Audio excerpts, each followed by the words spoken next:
বিসমিল্লাহির রহমানির রহিম। ভিউয়ার্স, আসসালামু আলাইকুম ওয়া রাহমাতুল্লাহি ওয়া বারাকাতুহু। আজকে আবারও লাইভে চলে আসলাম আপনাদের সামনে নতুন আরেকটি টপিকস নিয়ে। আজকে আমার হাতে অনেকগুলো লাইভ নিউজ রয়েছে, তো আমি আপনাদের সামনে নিউজগুলো প্রেজেন্ট করব। তার আগে আপনারা আমাকে একটু জানাবেন, আমাকে দেখতেও শুনতে পাচ্ছেন কিনা। যদি শুনতে পারেন তাহলে আমাকে একটু জানান, আমি লাইভটা শুরু করবো ইনশাআল্লাহ। তো আজকে মাঝখানে অনেকদিন বাংলাদেশে হিটওয়েভ ছিল, এখনো আছে। এই হিটওয়েভের কারণে আমি কিন্তু কন্টিনিউ ভিডিওগুলো আপনাদেরকে দিতে পারিনি বা লাইভে আসতে পারিনি, কারণ তাপমাত্রা এতই বেশি যে আসলে এই সময় বসে লাইভ করা বা আমার লাইভ অন্য কেউ দেখা, এটা আমার কাছে মনে হয়েছে যে একটা কষ্টসাধ্য বিষয়। এই কারণে আমি লাইভটা করিনি। তো যাই হোক, আজকে লাইভ করছি। তো আপনাদেরকে একটা রিকোয়েস্ট করি, সেটা হচ্ছে যে আপনারা যারা বাইরে কাজ করেন বা কাজের তাগিদে বাইরে যেতে হয়, তারা সবাই আপনারা বেশি করে পানি খাবেন। পানিটা খুবই এসেনশিয়াল একটা জিনিস, এবং আপনারা কিন্তু যতটুকু সম্ভব ছায়া থেকে বা ঠান্ডা যুক্ত স্থানে থেকে আপনারা চেষ্টা করবেন যাতে সেফ থাকা যায়, গরম থেকে বাঁচা যায়, সেই চেষ্টাটা আপনারা করবেন। কারণ আমাদের সেফটি আমাদের নিজের কাছেই, আর আমরা কে কি করবে না করবে বা কে কি বললো না বললো এটা নিয়ে আমাদের থাকার দরকার নেই। এই কারণে আমরা চেষ্টা করবো যেন আমরা সবসময় নিজেকে সেফ রাখতে পারি। তো যাই হোক, আমাদের এক বন্ধু অলরেডি আমাদেরকে লাভ রিঅ্যাক্ট পাঠিয়েছেন, তার মানে বোঝা যাচ্ছে যে আমার লাইভটা আপনারা শুনতে এবং দেখতে পাচ্ছেন। আজকে বেশি দেরি করবো না, আমি সরাসরি আলোচনায় চলে যাবো। তো আলোচনায় প্রথমে আজকে আমি আসছি মিডল ইস্টের বিষয় নিয়ে। বরাবর আমি, আপনারা জানেন যে মিডল ইস্ট নিয়েই ম্যাক্সিমাম নিউজ গুলো করে থাকি। তো যাই হোক, আমার মিডল ইস্টের নিউজ আজকে প্রথম নিউজটা যেটা আমি দিব সেটা হচ্ছে যে তুরস্ক এবং তুরস্ক এবং ইরাকের বিষয়ে। তুরস্কের প্রেসিডেন্ট, আপনারা জানেন যে তুরস্ক এবং ইরাকের মধ্যে অনেকগুলো বিষয় নিয়ে কিন্তু তাদের মধ্যে দ্বন্দ্ব রয়েছে। দ্বন্দ্বের মূল বিষয়গুলোর মধ্যে রয়েছে যে তাদের যে কুর্দিস্তানের যে বিদ্রোহী সংগঠন পিকেকে, এই পিকেকে কিন্তু আপনারা জানেন যে তুরস্ক অনেক হামলা চালিয়ে থাকে। এ কারণে তুরস্ক প্রায়ই বর্ডার ক্রস করে ইরাকে এসে বিভিন্ন অভিযান পরিচালনা করে। তুরস্ক ইরাকের অনেক মনোমালিন্য সৃষ্টি হয়েছে, এবং আপনারা জানেন যে এ নিয়ে একটা মুখোমুখি অবস্থানেও একসময় চলে গিয়েছিল তুরস্ক এবং ইরাক। কারণ ইরাক কিন্তু এই পিকেকে সমর্থন করে, অর্থাৎ এই কুর্দিস্তান ন্যাশনাল যে ফোর্স আছে তাদেরকে সমর্থন করে। তো যাই হোক, এটা নিয়ে দীর্ঘদিনের দ্বন্দ্ব ছিল। ইদানিং আমরা দেখছি যে ইরাক কিন্তু এখন এই কুর্দিস্তানের যে সংগঠন রয়েছে তাদেরকে আর আগের মতো সাপোর্ট দিচ্ছে না, তারা এটার বিরোধিতা করছে। তারাও বলছে যে পিকেকে ইরাকের জন্য ক্ষতিকর সংগঠন, তারা ইরাকের ক্ষতি করছে। তো যাই হোক, এই যে স্টেটমেন্ট বা এই যে দৃষ্টিভঙ্গি ইরাকের, এই দৃষ্টিভঙ্গির কারণে কিন্তু এখন ইরাকের সাথে তুরস্কের একটা ভালো সম্পর্ক তৈরি হয়েছে। এবং তুরস্কের প্রেসিডেন্ট 12 বছর পরে গত পরশু উনি ইরাকের রাজধানী বাগদাদে পৌঁছেছেন, এবং সেখানে তাকে ওয়েলকাম করা হয়েছে। এবং বলা হচ্ছে যে সেখানে একটি চুক্তি হবে, যেটা হচ্ছে যে এশিয়া থেকে ইউরোপে যাওয়ার যে রুট সেটা তৈরি করার জন্য একটা চুক্তি হবে। সেই চুক্তিতে ইরাক এবং তুরস্ক এটা নিয়ে আলোচনা করেছে, এবং তারা একটা মতকে পৌঁছেছে, এবং বিভিন্ন বিষয়ে তারা বাণিজ্যিক চুক্তি স্বাক্ষর করেছে, যেটা মুসলিম বিশ্বের জন্য একটা ভালো খবর যে আবার তুরস্ক এবং ইরাক একই প্ল্যাটফর্মে এসে দাঁড়িয়েছে। এর পাশাপাশি ইরান আপনারা জানেন যে কিছুদিন আগেই ইসরায়েল ইরানে হামলা চালিয়েছিল। ইরানে নয়, সিরিয়ায় হামলা চালিয়েছিল। সিরিয়ার দামেস্কে ইরানি যে কনসুলেট ছিল সেটা হামলা চালিয়েছিল। তারই প্রেক্ষিতে আবার ইরান ইসরায়েলে হামলা করে, এবং সেই হামলার প্রেক্ষিতে আবার কিন্তু ইসরায়েল ইরানে হামলা চালায়। কিন্তু ইরানের হামলাটি সুন্দরভাবে প্রতিহত করে আইআরজিসি, অর্থাৎ ইরানি যে এলিট ফোর্স আছে, তারা এটাকে আকাশে ধ্বংস করে দেয়। 3টি কোয়াডকপ্টার অর্থাৎ ছোট ড্রোন পাঠিয়েছিল ইসরায়েল, সেগুলোকে ধ্বংস করে দেয়।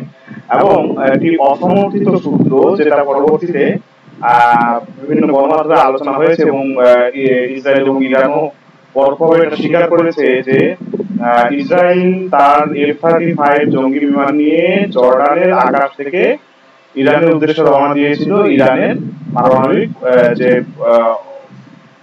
স্থাপনা আছে সেটা ধ্বংস করার জন্য।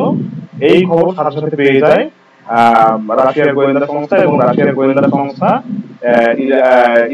ইরানকে এই তথ্য জানায়, এবং তারা যে ভ্লাদিমির পুতিন আছে তিনি জানিয়ে দেয় যে কোনোভাবেই যেন এই হামলা না হয়, এবং এই যে F-35 জঙ্গি বিমান আছে এটাকে ধ্বংস করে ফেলতে হবে, কারণ কোনোভাবে যদি ইরানের পারমাণবিক স্থাপনায় হামলা হয় তাহলে কিন্তু তৃতীয় বিশ্বযুদ্ধ শুরু হওয়ার একটা প্রক্রিয়া আমরা দেখতে পাবো। এই জন্য রাশিয়া কিন্তু আকাশে এই F-35 অর্থাৎ ইসরায়েলের যে জঙ্গি বিমান ছিল সেটাকে ধ্বংস করে দেয়, এবং বড় একটা ক্ষতির হাত থেকে ইরান রক্ষা পেয়ে যায়। তো যাই হোক, এই ঘটনা প্রথমে কেউই স্বীকার করেনি। পরে যে ব্রাজিলিয়ান একজন ইন্টারন্যাশনাল যে জার্নালিস্ট রয়েছেন তিনি এটা প্রচার করেন, তিনি অনেক রিনাউন্ড জার্নালিস্ট, তিনি এটা প্রচার করেন, এবং তার পরবর্তীতে ধীরে ধীরে কিন্তু সবাই এটা আস্তে আস্তে স্বীকার করতে থাকে এবং আলোচনায় চলে আসে এই বিষয়টি। তো যাই হোক, বড় একটা বিপদ থেকে পৃথিবী বেঁচে যায়, অর্থাৎ আমরা তৃতীয় বিশ্বযুদ্ধ থেকে বেঁচে যাই। এরপরে আমি একটু চলে আসবো নাইজারের দিকে, আফ্রিকায় যাব। আফ্রিকার নাইজারে আপনারা জানেন যে আমেরিকাপন্থী যে সরকার ছিল তাকে কিন্তু সামরিক অভ্যুত্থানের মাধ্যমে, অর্থাৎ জনগণ একটা অভ্যুত্থান করে সেনাবাহিনীর সঙ্গে যুক্ত হয়ে সেই সরকারের পতন ঘটায়, এবং সেখান থেকে আমেরিকার বিদায় ঘটা বেঁধে যায়। অর্থাৎ সেখানে কিন্তু আমেরিকার সৈন্যরা সৈন্য থেকে প্রত্যাহার করে নেওয়া হচ্ছে, এবং তারা কিন্তু আমেরিকা থেকে নাইজার থেকে চলে যাচ্ছে, এবং সেখানে তুরস্ক আঞ্চলিক, আপনারা জানেন যে আফ্রিকার সবচেয়ে বড় খেলোয়াড় তুরস্ক, সেই তুরস্ক সেখানে প্রবেশ করে, এবং রাশিয়ার যে বাহিনী সে বাহিনীও সেখানে প্রবেশ করে। তো দেখা যাচ্ছে যে আস্তে আস্তে আস্তে আস্তে আমেরিকার গ্রিপ থেকে কিন্তু মধ্যপ্রাচ্য বেরিয়ে যাচ্ছে। এছাড়াও গতকালকে ইরাকে 2টি মার্কিন ঘাঁটিতে, যে 2টি সবচেয়ে বড় মার্কিন ঘাঁটি ইরাকে আমেরিকার, সেই 2টি ঘাঁটিতেও মুহুর্মুহু আক্রমণ হয়েছে। ইরাকি রেজিস্ট্যান্স ফোর্স এই হামলার দায় স্বীকার করেছে, এবং এছাড়াও লেবানন থেকে হিজবুল্লাহ ব্যাপক আক্রমণ চালিয়েছে দখলদার দেশটিতে, এবং সেখানে তাদের একজন মেজর র্যাঙ্কের বড় অফিসার নিহত হয়, এবং নতুন করে তাদের যে নজরদারি যে ইকুইপমেন্ট গুলো ছিল যেগুলো নতুন করে স্থাপন করা হয়েছিল, এর আগে হিজবুল্লাহ সেগুলো ধ্বংস করেছিল, ফলে সেখানে নতুন করে নজরদারি যে আপনার ইকুইপমেন্ট গুলো বসানো হয়েছিল সেগুলোকে আবার নতুন করে হামলা করে ধ্বংস করে দেওয়া হয়েছে। এবং একটি অসমর্থিত সূত্রের খবরে আমরা জানতে পারছি যে ইরান যে ইসরায়েলে হামলা করেছিল সেখানে শতাধিক তাদের সেনা নিহত হয়েছে এবং F-35 ক্ষতিগ্রস্ত হয়েছে, এবং ইসরায়েলি প্রধানমন্ত্রীকে বহনের জন্য যে বিমান রয়েছিল সেটা ওখানে নিয়ে যাওয়া হয়েছিল এবং সেটাও ক্ষতিগ্রস্ত হয়েছিল। তো তাও এই খবরগুলো আসছে, আস্তে আস্তে ফলের রেজাল্ট বের হয়ে আসছে, এই আলোচনাগুলো আসবে। আমরা একটু এশিয়ার দিকে নজর দেবো। আমাদের এশিয়ার সবচেয়ে ছোট্ট একটি দেশ মালদ্বীপ, সেখানে কিন্তু গতকালকে একটা নির্বাচন হয়, এবং নির্বাচনে সংসদের ক্ষমতা কার হাতে থাকবে সে নিয়ে ভোটাভুটি হয়, এবং সেই ভোটে চীনপন্থী মুইজু সরকার কিন্তু জয়লাভ করে, এবং ভারতপন্থী সরকার পরাজিত, ভারতপন্থী যে বিরোধী দল ছিল তারা পরাজিত হয়ে যায়। ফলে সেখানে এখন যে কোনো আইন কিন্তু সে দেশের প্রেসিডেন্ট মুইজু পাস করতে পারবেন, এখন তার হাতে সেই ক্ষমতা আসছে, এবং বলা হচ্ছে যে এই জন্য ভারত খুব একটা চাপে পড়ে যাবে।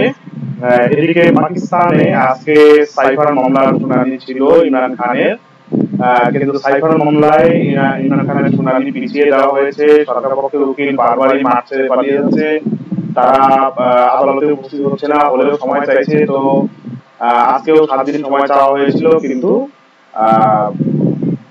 সালমান সাদ্দার যিনি আছেন ইমরান খানের উকিল, তিনি বলেছেন যে না, আমরা হয়তো উকিলের শরীর খারাপ থাকতে পারে বা বিভিন্ন কারণে হতে পারে, আমরা একদিনের জন্য রিলিফ চেয়েছিলাম, আমরা রিলিফ দিয়েছি, কিন্তু পুরো সপ্তাহ আমরা দিতে পারবো না, এটা 2-1 দিনের মধ্যেই করতে হবে। তখন আদালত তার এই দরখাস্তটি মঞ্জুর করে নেয় এবং যে সরকার পক্ষের যে উকিল তার 7 দিনের যে সময় চেয়েছিল সেটা তাকে দেয় না, এবং আগামীকালকে আবার এই কেসের সমাপ্তি হবে বলে আশা করা যাচ্ছে। এবং আম, আপনারা জানেন যে বাই ইলেকশন হয়েছিল পাকিস্তানে, সেই ইলেকশনে কিন্তু ব্যাপক কারচুপি হয়, ইন্টারনেট বন্ধ করে, মোবাইল নেটওয়ার্ক বন্ধ করে ব্যাপক কারচুপি হয়, এবং সেই কারচুপির ফলে কিন্তু আসলে এই নির্বাচনকে পিটিআই একটা বড় যে দুর্নীতি বা কারচুপি, সেই কারচুপির অভিযোগ আনে, এবং এটা নিয়ে তারা বৃহত্তর আন্দোলনে যাওয়ার কথা ঘোষণা করে। পাশাপাশি পাকিস্তানের যে আরেকটি দল জামাতুল উলামায়ে ইসলাম, অর্থাৎ ফজলুর রহমান সাহেবের দল, মাওলানা ফজলুর রহমান তেনার দল, তিনিও প্রোটেস্ট করছেন, এবং এইবার যে কারচুপি হয়েছে তিনি বলছেন পাকিস্তানের ইতিহাসে নজিরবিহীন। তিনিও আন্দোলনের